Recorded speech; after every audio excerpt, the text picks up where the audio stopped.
बड़े बड़े बलवानों को वहां बुला रखा है।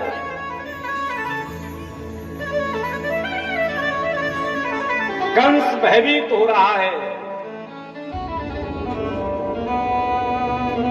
भगवान ने खेल ही खेल में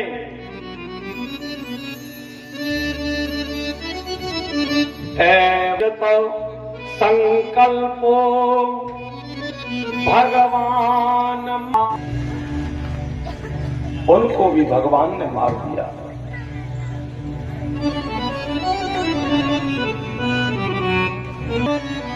कंस तलवार लेकर के दौड़ा।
करुणा निधान है नट ना गई,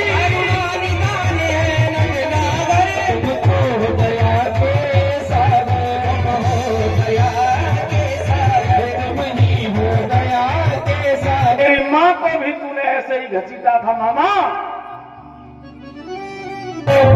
आए जइयो कन्हैया, आए जइयो, आए जइयो कन्हैया, आए जइयो।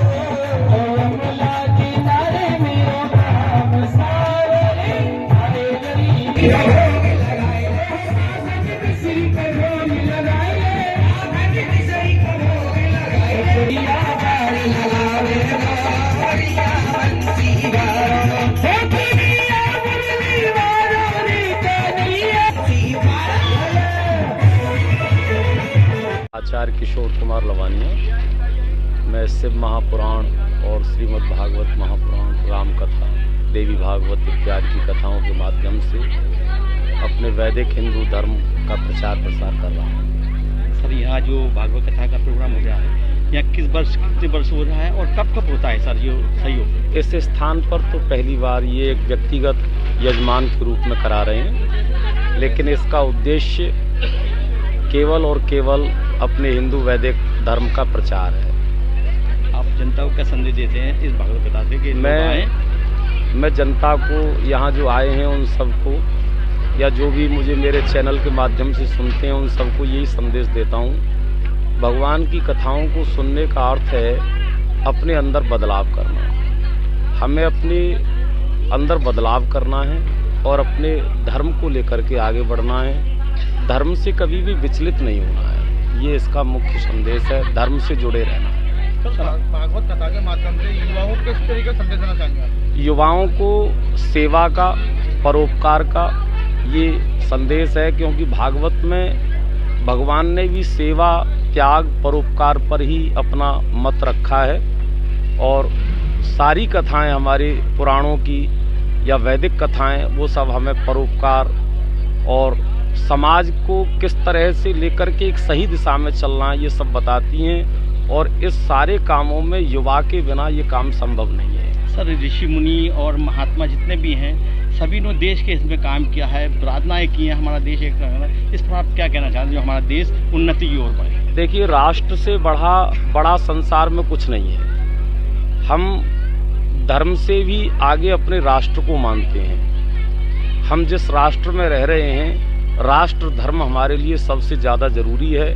बाकी सारे धर्म बाद में हैं, राष्ट्र धर्म सबसे पहले है। तो सबसे पहले अपना हित नहीं देखना है, समाज का हित नहीं देखना है। जहाँ राष्ट्र के हित की बात है वहाँ हमें सबसे पहले राष्ट्र हित को आगे लेकर के चलना है। यहाँ जो जनता उमड़ रही है वो आपका स्नेह प्यार है या हिंदू धर्म को आगे ले जाने का प्रेरणा है? सब लोगों की गौ और गोविंद में आस्था है।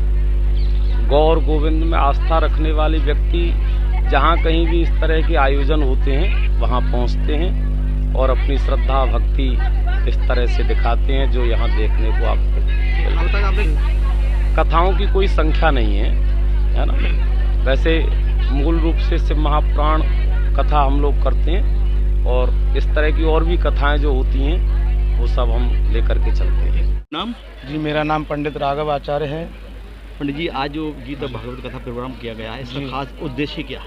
जी, उद्देश्य यही है कि इस कथा भागवत के माध्यम से जन जन में प्रचार यही है कि धर्म की रक्षा करें, क्योंकि हम धर्म की रक्षा करेंगे तो धर्म हमारी रक्षा करेगा। और गौ माता की सेवा करें, माँ बाप की सेवा करें, यही उद्देश्य है। क्योंकि राम कथा में भी भगवान राम के स्वरूप में भी बताया गया है कि राम जी ने भी माँ बाप की सेवा की, गौ माँ की सेवा की, बुजुर्गों की सेवा की, संतों की सेवा की। तो इसलिए इस कथा से यही उद्देश्य है कि धर्म की रक्षा करें, गौ माता की सेवा करें और माँ बाप की सेवा करें। प्रयागराज में महाकुंभ चल रहा है, उसके लिए जनता को किस तरह क्या कुछ कहना चाहेंगे प्रयागराज के लिए? उनको संवेदना प्रकट करना चाहते हैं जो वो भी ये देखो, ये भी सौभाग्य की बातें है, क्योंकि ये 12 साल बाद कुंभ आता है, तो जो भी जनार्दन गए उनका भी सौभाग्य है। तो ये चाहते हैं हम तो कि ऐसे ही गंगा स्नान का लाभ लेते रहें और गंगा की रक्षा भी करें। गंगा है, यमुना है, माँ सरस्वती, गोदावरी, ये भी पवित्र नदियाँ हैं, उनमें स्वच्छता बनाए रखें। आज जो जनता उमड़ रही है जैसे कि गीता भागवत कथा में, तो इसका जो है दिलचस्प कहानी क्या है? ये सब धर्म की आस्था है। देखो, इनके प्रति भगवान की ऐसी कृपा है कि जिसके अंदर भगवान की कृपा होती है, जिसके ऊपर ठाकुर जी की कृपा हो जाए, वही कथा भागवत सुनने का अधिकारी है, बाकी कोई नहीं है। क्योंकि रामचरितमानस में कहा गया, जिस पर कृपा राम की हुई ता पर कृपा करे सब कोई। ये ठाकुर जी की विशेष कृपा है कि जो पांडाल में भगवत प्रेमी भक्त एकाग्रचित होकर के महाराज जी की कथा को श्रवण कर रहे हैं। आप हिंदू समाज को क्या संदेश देना चाहते हैं? यही देना चाहते हैं कि कथा श्रवण करते हैं, सत्संग करते रहें और देश की सेवा भी करें, गौ माता को राष्ट्र माता की सेवा में लाएं। मैं आर्मी से रिटायरमेंट हूँ और मेरा नाम धाराजीत है और हम सबके सहयोग से और ये कथा हमारे माननीय आचार्य जी, इनके द्वारा हम जनता को संदेश दे रहे हैं और इनको जो है अच्छी अच्छी बातें ये हमारे गुरु जी हैं ये बता रहे हैं। इनसे जनता के अंदर परिवर्तन आता है, बुजुर्गों की सेवा करने का मौका मिलता है और कुछ न कुछ यहाँ से सीखने के लिए मिलता है। आपने देश सेवा भी की है और सरहदों पर आपकी ड्यूटियां लगी हैं, वो एक अलग नज़ारा हुआ करता था। यहाँ जो धार्मिक नज़ारा आपको कैसा लगा? वो हम वहाँ पे सेना में कार्यरत थे और हमें वहाँ देश की सेवा करने का मौका था, हम देश को देखते थे। यहाँ पर हम जो है जनता के बीच में हैं और जनता से मिलकर के और सभी की सुन करके हमें ये सब देखना पड़ता है। यहाँ पे आज जो जनता उमड़ रही है भागवत कथा में, आज का क्या खास मकसद है? क्या आपका प्यार है या धार्मिक आस्था को पवित्र को मानते हुआ है? ये पवित्रता को, धार्मिक को, देश के राष्ट्र हित को ये संदेश देता है कि ये हाँ हम जनता है, यहाँ पे प्यार उमड़ता है जनता के लिए।